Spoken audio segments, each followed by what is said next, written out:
Bom dia. Bom dia aos trabalhadores e trabalhadoras. Eu queria saudar aqui especialmente os agentes penitenciários aqui presentes. Hoje, finalmente, antes de entrar no assunto que me traz à tribuna, os dois assuntos que me trazem à tribuna, eu faço um especial agradecimento ao deputado Heitor Ferrer, que me cedeu esse terceiro tempo. Eu queria tratar de dois assuntos de grande relevância, mas eu queria dedicar um tempo a vocês também, porque sei da luta que é uma luta antiga, uma luta que ocupou 11 mesas de negociação, uma luta que poderia já na primeira, segunda mesa ter sido resolvida, que é a da majoração, da gratificação de risco, da atividade de risco, que é uma questão de isonomia, que estava no programa do então candidato Camilo Santana, não era algo distante do programa, estava no programa, que nós entendemos que é importante, inclusive, para que o sistema penal ele se humanize, que os seus trabalhadores também sejam tratados como trabalhadores, com dignidade e humanidade, é isso que nós queremos. Se não tivesse demorado 11 mesas de negociação, não teria sido necessária aquela paralisação, vocês sabem disso, que teve contornos dramáticos, que acabou, inclusive, chegando a um confronto, a uma explosão. Não é, obviamente, responsabilidade exclusiva, nós sabemos disso, nós temos um sistema penal que tem hoje entre 60% e 65% de provisórios, muito grande, 160% de superlotação, muito grande, um número deficitário de trabalhadores e a ausência de atividades que possam ser, de fato, em larga escala, que permitam aquilo que alguns chamam de reinserção ou ressocialização. Portanto, a data de hoje marca também justiça, porque será aprovada por unanimidade, daqui a pouco, a majoração da gratificação de risco de vocês.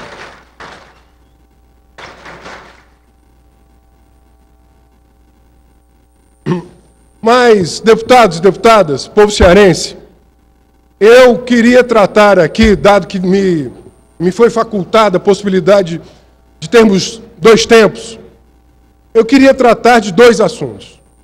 Primeiro assunto, eu queria tratar da questão nacional. Parece que os meses de agosto na história política brasileira são meses muito difíceis. O agosto de 54, o suicídio de Vargas, tantos outros agostos que deixaram na memória política brasileira eventos que perduraram na história de forma negativa. Qualquer pessoa do povo hoje, mesmo aquelas, assim como eu, que fazemos oposição ao modelo econômico, político, desenvolvido pelo PT, desde Lula, atravessando Dilma, nós sabemos que o julgamento do impeachment não é por causa dos 3 decretos de créditos suplementares. Esse é o argumento formal. Este é o argumento formal. Os 3 decretos de créditos suplementares. Para quem está em casa, é importante que a gente fale, olha, o julgamento não é por causa do Petrolão, o que menos se fala, inclusive, nos discursos do Senado, é do Petrolão. O julgamento não é por causa da corrupção, não é por causa de triplex, não é por causa de combate à corrupção. O julgamento formal, ele é por causa de 3 créditos suplementares. 3 decretos de créditos suplementares. É exclusivamente isso. Uma petição feita a R$45 mil, pagos por um determinado partido, o PSDB. Isso já é sobejamente conhecido. Por uma advogada de bom currículo acadêmico, sem dúvida alguma, que atacava, dentre outras coisas, que foram afastadas pelo famigerado Eduardo Cunha, mas o que restou foram 3 decretos de créditos suplementares. Eu acho que nós temos que fazer uma oposição sem quartel. Oposição sem quartel. Acho que o grande erro é, sobretudo, a política econômica e a arquitetura montada por Lula de política econômica, ela ruiu em 2008. Ela ruiu em 2008. Deputado Roseno, quando for possível, a parte da deputada Raquel. Qual era a arquitetura política? Fazer uma aliança com o capital financeiro, em 2002 estava escrito. A carta ao povo brasileiro de 2002 não era ao povo brasileiro, era a banca financeira. O que Lula, então candidato em 2002, que vinha de uma derrota de 89, 94, 98, o que ele fez? Ele disse, vou fazer uma aliança com uma parcela da burguesia nacional, que tem, obviamente, também interesses internacionais. Essa parcela qual era? A parcela da banca financeira. E vou dizer para eles que eu vou manter a mesma política econômica de Fernando Henrique. Qual era a política econômica de Fernando Henrique? Câmbio flutuante. O câmbio deixou de ser fixo, passa a ser câmbio flutuante. Superávit primário, busca rígida do superávit primário. E alta taxa de juros para completar o tripé. Alta taxa de juros para completar o tripé. Fernando Henrique montou isso e Lula disse em 2002, vou continuar. Quando Lula diz isso, ele acalma os mercados. Mais do que isso, as commodities. Para quem está me ouvindo, o que é commodity? É aquele produto, aquele bem para exportação de baixo valor agregado. Carne, soja, produtos do agronegócio que não são desenvolvidos com alta tecnologia, minério de ferro, são as commodities. Naquele momento, o mercado internacional era um mercado demandante de commodities. A tonelada de ferro custava $200. E assim, Lula foi eleito, nessa articulação com o agronegócio, a banca financeira, montou-se uma maioria regida a mensalão, sabemos disso. Não era a tecnologia nova, já era a tecnologia que o antigo Serjão, o Serjão do Fernando Henrique, foi para Fernando Henrique, o que Dirceu foi para Lula, quem operava a maioria do Congresso. Como é que o Sérgio Mota, operou a emenda da reeleição? Foi só com convencimento de ideias? Sabemos que não. Sabemos que não. Portanto, o Sérgio Mota foi para Fernando Henrique, aquilo que Dirceu foi para Lula. E qual era a operação? Manter a maioria no Congresso. E portanto, a arquitetura econômica era essa, agronegócio, banca financeira, exportação de commodities. E a arquitetura política era o tomar lá da cá, do presidencialismo de coalizão, a ocupação das estatais. Obviamente isso atende aos interesses paroquiais das oligarquias territoriais e ao grande capital internacional. O grande capital internacional sempre olhou para o Brasil, porque não se despreza a 9ª, a 8ª, a 7ª economia do mundo. O grande capital internacional, quem compreende um pouquinho o básico de geopolítica internacional, sabe que o Brasil não é um país a ser desprezado no tabuleiro internacional. Tudo que se passa aqui, na economia e na política, tem interesses, desperta interesses do jogo geopolítico internacional, seja na defesa, seja na economia, seja na política. E montou-se, portanto, entre 2002 e 2008, aquilo que se chamou uma agenda neodesenvolvimentista. Ampliou-se a economia, sobretudo a reprimarização da economia. Agronegócio passou a ser a grande atividade brasileira, extrativismo mineral e foi a arquitetura do ganha quem está em cima, ganha quem está embaixo. O agronegócio ganhou dinheiro, o capital financeiro ganhou dinheiro e houve a monetarização dos mais pobres. Transferência de renda por políticas sociais, ampliação de políticas de transferência de renda. Esta arquitetura ruiu em 2008, 2009, 2010. Ela ainda era capaz de, em 2010, eleger a sucessora de Lula. Assim foi feito. Só que a crise econômica internacional impõe mais rentabilidade. impõe mais rentabilidade. E o que é que... Aí entra a luta do capital. O capital quer mais rentabilidade. Ele quer explorar mais. Ele quer manter a alta taxa de lucros. É por isso que o governo interino já anunciou cortes no Programa Brasileiro de Alfabetização. Leiam os jornais de hoje. Cortes nas universidades. Cortes na saúde. Redimensionamento de direitos.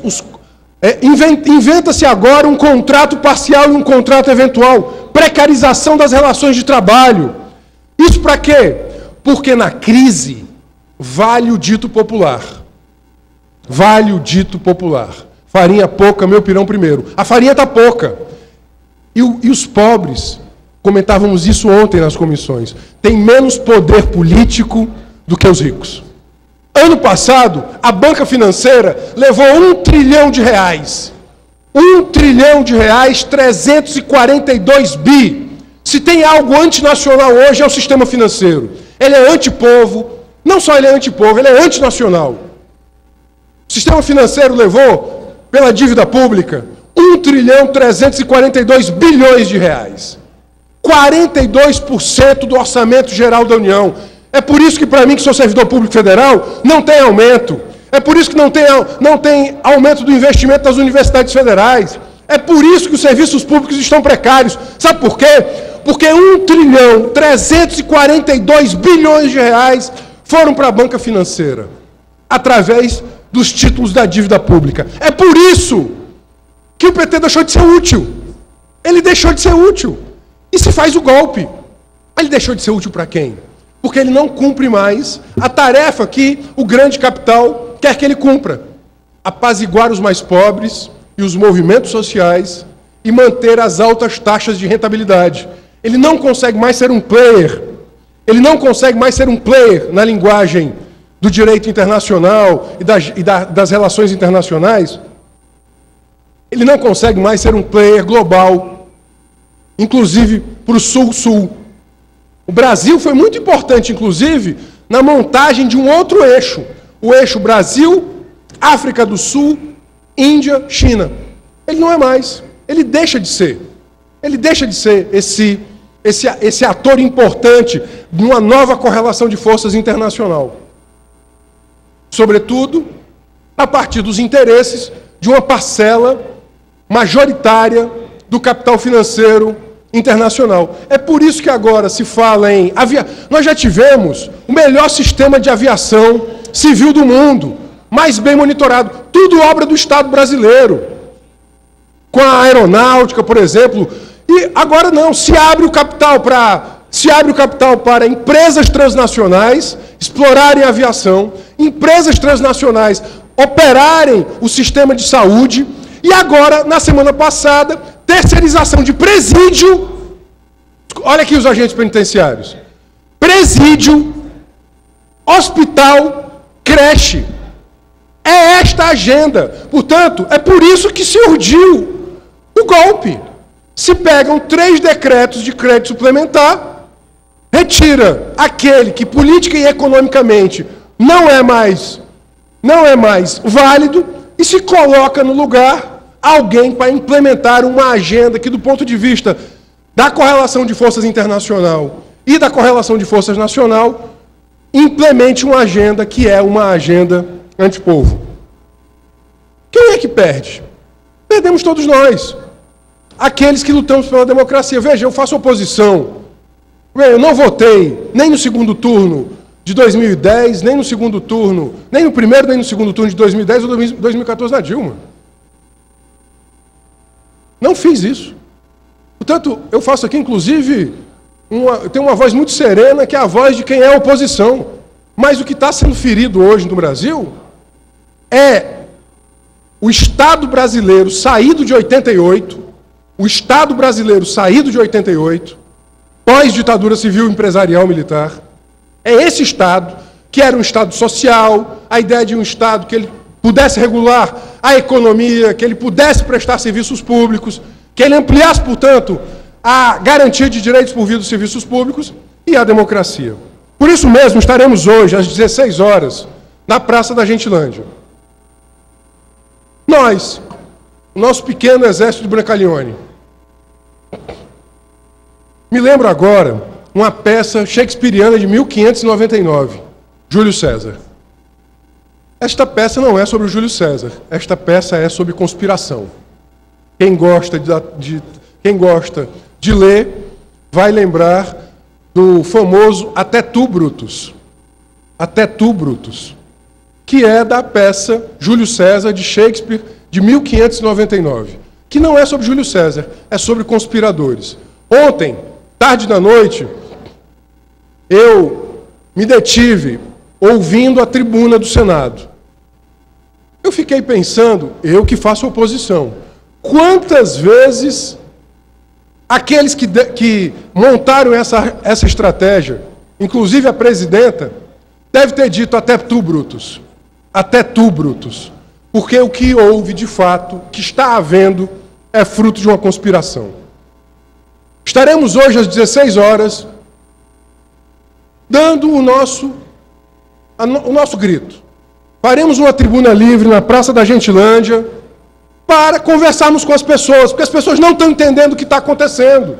Elas acham que é por causa da Lava Jato.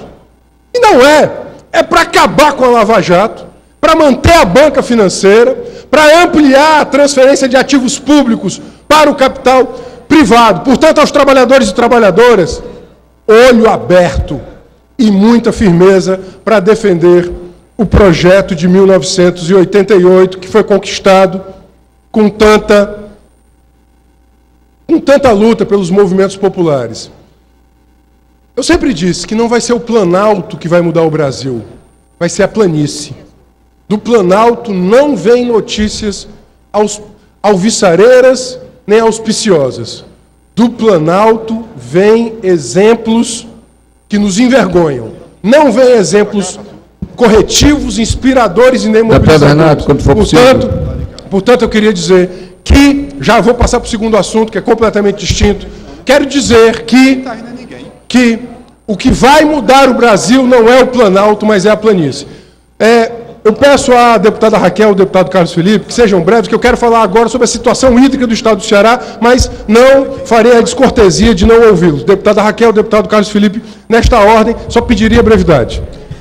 Deputado Renato Roseno, eu gostaria de me somar a Vossa Excelência e fico satisfeita em ouvir o vosso pronunciamento por se tratar de um partido que é oposição, que foi e é oposição à presidenta Dilma, mas que faz esse discurso importante nesse momento em defesa da democracia e abrindo o que realmente está por trás desse processo de impedimento, porque não há crime de responsabilidade, não é isso que está em jogo, né? O que está em jogo é retrocesso de conquistas sociais da população, de direitos dos trabalhadores, né? E o que está sendo, não está em jogo, não é o fim da Lava Jato, muito pelo contrário, é para acabar com a Lava Jato, isso tudo, e o que na realidade está sendo ferido é a democracia, e nesse momento eu acho que todos aqueles democratas do país que defendem a nossa democracia estão unidos no sentido de denunciar o golpe, né, e de continuar alerta, independente de qualquer resultado, de continuar alerta junto com o povo para defender as suas conquistas, né, duramente alcançadas nos últimos anos. Muito obrigada. Obrigado, deputada Raquel. Deputado Carlos Felipe. Deputado, só corroborando suas palavras, dizer que o Brasil vive novamente uma crise histórica da sua democracia, com essa ruptura democrática que está ocorrendo. Está previsto na Constituição, sim, o impeachment. Mas quando se comprova de fato a importância com um caso grave de responsabilidade fiscal. E o debate, quem ouviu o debate no Senado no sábado, pôde ver claramente que não havia esse crime. A questão foi puramente política. Então a gente queria parabenizar o seu posicionamento nesse momento histórico e que fique gravado nos anais dessa casa porque no futuro a população e a história julgará. Obrigado, deputado Carlos. Portanto, eu encerro essa primeira etapa do meu pronunciamento e vou ao segundo tema. Os dois maiores jornais em circulação hoje no estado do Ceará estão aqui. Os dois maiores jornais em circulação no estado do Ceará. A SUDES atinge o menor nível em 22 anos de monitoramento. Estão aqui os dois, o Diário do Nordeste e o Jornal O Povo, e tenho certeza que o Estado também está aqui. Vou mostrá-lo também. Estão aqui. A Ceará tem menor volume acumulado em 23 anos. A SUDES atinge o menor nível em 22 anos. Está aqui. Hoje, esta casa aprovará a tarifa de contingência da COGER, da Companhia de Gestão de Recursos Hídricos. Ontem, nós conseguimos aprovar uma emenda para salvaguardar pequenos agricultores, pequenos produtores, agricultores familiares. Mas não basta. É necessário enfrentar que o problema da gestão dos recursos hídricos no estado do Ceará é, sobretudo, dos grandes consumidores, que não pagam a tarifa devida. Em 2011, esta casa aprovou a Lei 14.920. Eu não sei quem estava aqui em 2011. Não sei quem estava aqui em 2011. A Lei 14.920. Ela determina um desconto de 50% de tarifa de água para a termoelétrica do Ceará, a UTE, a maior termoelétrica do Ceará. As termoelétricas juntas, as duas maiores, elas têm uma outorga de 1.023 litros por segundo. 1.023 litros por segundo. Elas estão consumindo agora 700 litros por segundo. Está aqui uma matéria do jornal O Povo, do dia 2 de agosto, e eu queria especial atenção do deputado Walter, deputado Elmano, porque ontem entramos num debate sobre a oportunidade de manter estas termoelétricas ligadas. Você que está aí me ouvindo, não sei se você sabe, o cearense, em média, consome 110 litros de água por dia habitante. Isso quer dizer que uma cidade de 30 mil habitantes, ela consome 1/10 do que essa termoelétrica ligada. O deputado Tomás Holanda estava aqui. As termoelétricas hoje ligadas, elas consomem, deputado Tomás Holanda, 7 Quixeramobim. 7 Quixeramobim. A sua Maranguape, deputado Jorge Valentim, na mesma proporção.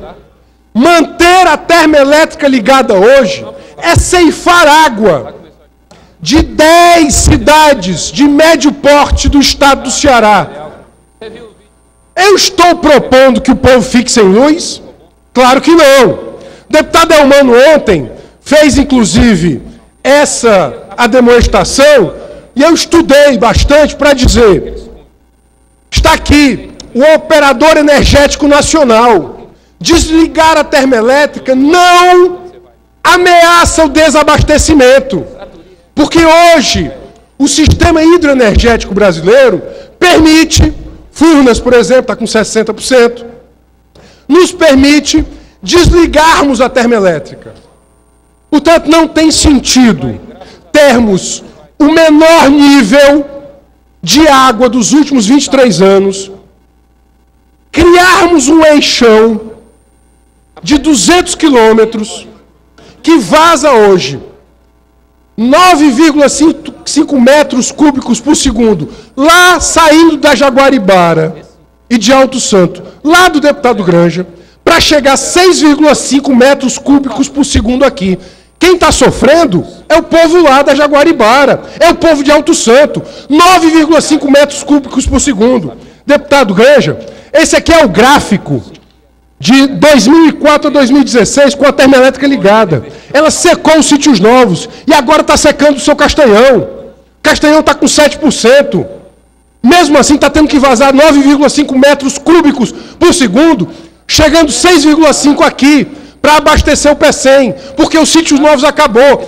Os sítios novos que ficavam na calcaia do deputado Naomi. Está seco por causa da térmica. E está secando o Castanhão. E vai secar o Oroz, que já está com 22%. O Oroz não está com 30%. O Oroz está com 22%. Ontem estava com 22%. Eu pergunto aos senhores, sobretudo aqueles que fazem a sustentação do governo. Eu estou falando das cidades dos senhores, das regiões dos senhores, que estão tendo que pagar, suportar a segurança hídrica de um empreendimento que ele é danoso ao meio ambiente e ele sacrifica pelo menos 10 cidades. E pior, ele ganhou uma lei que lhe dá 50% de desconto. Portanto, desligar a térmica não vai deixar ninguém sem luz. Não vai deixar. Quem está dizendo isso é um operador energético nacional. Desligar a térmica vai economizar água. Água para o povo. Isso é revolucionário? Não, isso é a lei. Política Nacional de Recursos Hídricos. Isto é a lei. Isto é a lei. E nós temos que revogar essa tarifa vergonhosa de 2011. Uma lei estadual. Você que é bodegueiro, você que tem uma pequena lavanderia, você que tem um pequeno comércio, uma pequena facção, por acaso você tem desconto da água? Lhe dão desconto da água? Então não. Mas a lei 14.920, ela dá um desconto, está aqui, sancionada pelo ex-governador Cid Ferreira Gomes, Diário Oficial de 2 de junho de 2011. Fica a COGE autorizada a conceder a Porto do Pecém Geração de Energia e MPX Pecém 2 desconto equivalente a 50% sobre o valor da tarifa de sua categoria usuário. Está aqui, ó, a lei. 14.920. Portanto, senhores, se nós queremos reparar uma injustiça, e não é todo dia que a história nos permite reparar uma injustiça. Não é. Se nós queremos reparar uma injustiça que foi feita com o povo do Ceará em 2011, com o pequeno camponês, com o pequeno agricultor, nós temos que derrubar essa lei. Eu estou propondo uma emenda de plenário à mensagem da tarifa de contingência, revogando a lei 14.920. Revogando esta lei aqui. Isto aqui é uma vergonha. O estado do Ceará tem 93% do seu território no semiárido. Nunca deveria ter tido incentivo para a termoelétrica movida a combustíveis fósseis. Nunca. É a agenda velha, antiga, de queimar carvão mineral, poluindo o meio ambiente e tirando água do povo. Isso nunca era para ter sido incentivado no Ceará.